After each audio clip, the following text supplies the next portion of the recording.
nous allons inviter le président de l'Association des hommes, Papa Chamala, ainsi que son comité, s'il vous plaît.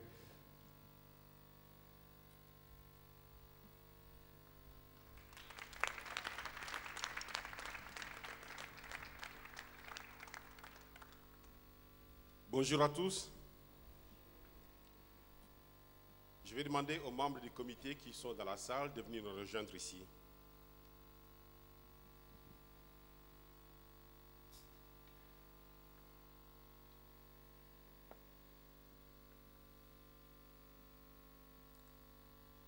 Dieu est bon. Il nous a donné encore une nouvelle journée. Qu'elle soit pour lui un sujet, qu'il soit pour nous un sujet de joie.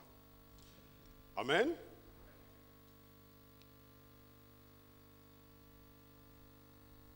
Bien-aimés, révérend bishop, honorable pasteur, chers frères et sœurs en Christ, distingués invités, nous vous saluons dans le nom de notre Seigneur Jésus-Christ, qui nous accorde cette grâce de nous rassembler pour la 24e fois dans cette grande convention nationale de l'Église de Dieu en Belgique pour célébrer ensemble la résurrection et la victoire sur les péchés et la mort que le Seigneur nous a accordé à nous qui croyons en lui. Nous sommes dans la joie de vous accueillir dans ce culte dirigé par le département des hommes. Et au nom de l'association des hommes dont je représente, nous vous souhaitons à tous la bienvenue. L'association des hommes n'est pas un ministère à part, mais c'est un grand département dans la structure de l'Église de Dieu. Elle regroupe à son sein tous les hommes de notre Église, jeunes, adultes et seniors. Avant de vous présenter cette structure de l'association des hommes et les différents responsables des comités locaux de nos églises, permettez-moi d'abord de vous rappeler brièvement les objectifs poursuivis par l'association des hommes. Favoriser la communion fraternelle au sein de nos assemblées. Former les hommes responsables et intègres dans leur foyer, au sein de l'Église, sur le lieu de travail et dans la société. Stimuler la croissance spirituelle de l'homme. Susciter chez l'homme un esprit de service au sein de l'Église. L'association des hommes, dans sa mission, rencontre deux principaux impératifs. Répondre aux multiples besoins de l'homme, satisfaire aux attentes de l'Église. Répondre aux besoins des hommes parce que dans cette société moderne, où la place de l'homme est de moins en moins valorisée, il se doit de se retrouver et de retrouver sa place dans le couple, dans la famille, dans l'Église et dans la société. Satisfaire aux attentes de l'Église, car l'homme a des dons et des talents dont l'Église aimerait bénéficier. L'Église attend voir l'homme s'organiser en divers corps pour l'exécution de certaines tâches manuelles, intellectuelles et sociales en son sein. L'Église a besoin de l'existence à son sein d'un département, en l'occurrence l'association des hommes, qui pourrait servir de pépinière dans laquelle émergeront des serviteurs rompus pour ces missions. Les objectifs sont nobles et élevés, et tout au long de l'année écoulée, nous nous sommes principalement attelés à redynamiser l'association des hommes et à remobiliser tous les hommes dans nos églises. Nous nous sommes également penchés sur les problèmes des sociétés actuelles et réels auxquels font face les hommes. Comme réalisation majeure, nous avons eu deux grandes rencontres au niveau national. La Journée nationale des hommes, qui s'est tenue le 1er mai 2014 à Liège, avec comme thème « L'homme, moteur du développement, dans la famille, l'Église dans la société, une rencontre merveilleuse qui a réuni plus de 300 hommes. Ceux qui étaient là pourront vous en témoigner.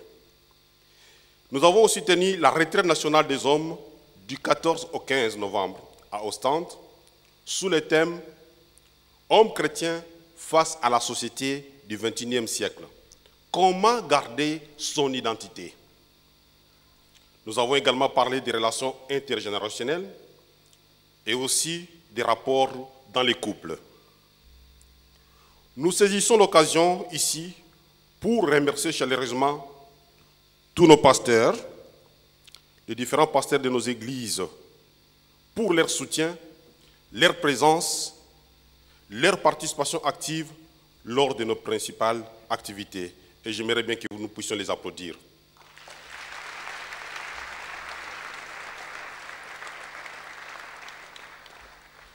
Comme perspective dans cette nouvelle année de multiplication, nous voulons encore aller plus loin dans la nouvelle dynamique que doit incarner l'homme, et nous nous donnerons comme mission de travailler sur notre intégrité en tant qu'homme, intégrité dans nos couples, dans nos maisons, dans notre travail et dans toutes nos activités. Réfléchir et prendre en main l'éducation de nos enfants et leur réussite scolaire dans cette période charnière où les nouvelles technologies envahissent nos sociétés et désorientent nos enfants. Nous allons encore repenser le rôle et la place de l'homme dans les finances de notre maison. Nous lançons un appel à chaque homme dans toutes nos assemblées et particulièrement à nos leaders. Réveillez les talents et les compétences cachées en chacun de nous. Mettons-nous ensemble et investissons-nous dans nos églises respectives afin de remplir fidèlement le rôle que Dieu attend de nous, les hommes. Nous devons porter cette culture au sein de l'association des hommes et c'est alors que nous deviendrons des partenaires de Dieu pour la conquête des âmes et que nous accomplirons la mission et la vision qu'il nous a donnée. Nous invitons déjà les hommes à se mobiliser pour la prochaine rencontre le vendredi 1er mai 2015 à Gand pour la Journée nationale des hommes qui aura pour thème « L'homme face à la multiplication, l'homme garant des finances de la famille et de l'éducation des enfants ». Vous comprenez combien l'éducation des enfants nous tient à cœur. Nous tiendrons également notre retraite nationale au mois de novembre, dont le thème vous sera annoncé ultérieurement. Cette année qui est pour nous une année de multiplication, nous invitons chaque homme à exceller dans les services du Seigneur et dans son ministère d'être le porte-étendard de l'homme, c'est-à-dire de vaillamment porter ses messages. Homme jeune mais pas fou, homme père accompli et responsable, époux attentionné, chrétien intègre, chrétien lumière qui éclaire notre monde partout où nous nous trouvons. Et notre Dieu qui nous a appelés nous aidera à accomplir cela et c'est lui qui le fera. Pour réaliser ces objectifs combien nobles et ambitieux, l'Association des hommes s'est organisée en comités locaux dans nos différentes églises. Et tous ces comités, ensemble, constituent ce que nous appelons les comités nationaux. Et c'est nos bien-aimés que vous voyez ici présents. Je vous disais tout à l'heure que l'Association des hommes, c'est une pépinière où émergent les hommes de Dieu rompus. Il y a parmi nous, il y a les pasteurs, notamment le pasteur Aaron qui a accepté de venir, mais les autres qui sont là, la plupart de nos pasteurs avaient une fois des responsabilités dans l'association des hommes. Et voilà, je vais vous présenter tous ces gens, ce sont les responsables du comité national des hommes. Vous les voyez, je ne vais pas les nommer, mais vous les avez vus et je vous invite à les applaudir fortement.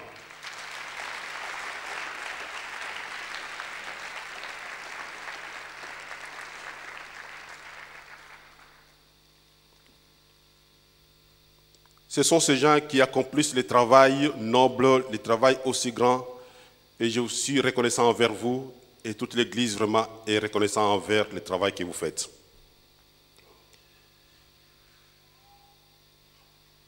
Révérend Bishop, honorable serviteur de Dieu, chers frères et sœurs en Christ, distingués invités, nous adressons nos sincères remerciements à notre Dieu qui nous a fait les dons de son Fils Jésus-Christ, qui nous a réconciliés avec le Père.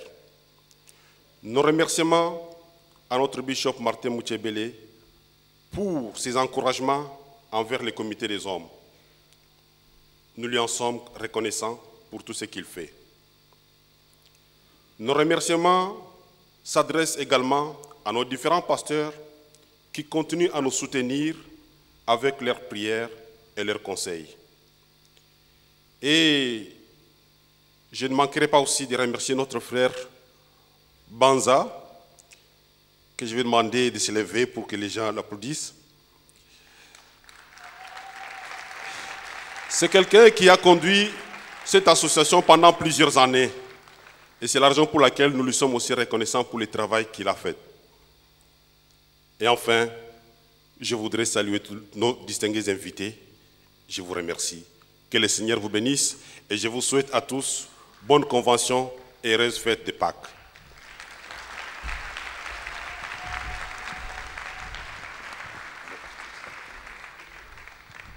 Nous acclamons très fort le comité des hommes.